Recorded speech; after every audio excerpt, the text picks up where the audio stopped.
ఈ small habits మనం తెలియకుండానే డైలీ చేస్తూ ఉంటాం, కానీ దీనివల్ల లాంగ్ టర్మ్ ఇంపాక్ట్ ఉంటుంది. బ్రేక్ఫాస్ట్ స్కిప్ చేయడం.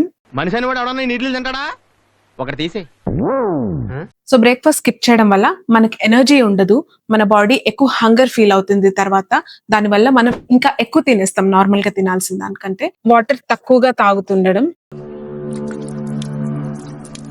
మనం డైలీ వర్క్స్ లో పడి వాటర్ తాగడం అనేది మర్చిపోతూ ఉంటాం. సో దానివల్ల డిహైడ్రేషన్, ఫటీగ్, హెడేక్, వీక్నెస్ ఇలాంటి చాలా ప్రాబ్లమ్స్ వస్తాయి. సో రెగ్యులర్ గా టైం టు టైం వాటర్ తీసుకోవడం మాత్రం మర్చిపోకండి. చాలా ఫాస్ట్ గా తినటం. ఫాస్ట్ గా తినడం వల్ల మన డైజెషన్ అనేది ఎఫెక్ట్ అవుతుంది. మన బాడీకి సిగ్నల్ రీచ్ అవ్వడానికి 15 to 20 minutes అయినా పడుతుంది మన స్టమక్ ఫుల్ అయిందని చెప్పడానికి. సో మనం ఫాస్ట్ గా తినేస్తే సిగ్నల్ సరిగా రీచ్ అవ్వకుండా మనం ఎక్కువ తినేస్తాం కూడా. Too much tea or coffee తాగడం.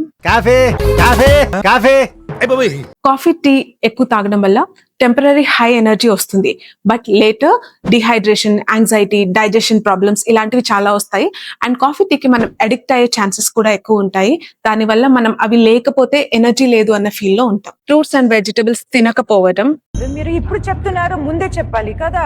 మన ఫ్రూట్స్ అండ్ వెజిటబుల్స్ రెగ్యులర్ గా తీసుకోకపోవడం వల్ల మన బాడీకి కావాల్సిన నేచురల్ విటమిన్స్, న్యూట్రియన్స్, ఫైబర్ ఇవి మిస్ అవుతాయి. మీ లాంగ్ టర్మ్ హెల్త్ కోసం మీ లైఫ్ స్టైల్లో ఈ స్మాల్ చేంజెస్ అన్ని చేసి చూడండి, మీరు డెఫినెట్ గా ఇంప్రూవ్మెంట్ చూస్తారు.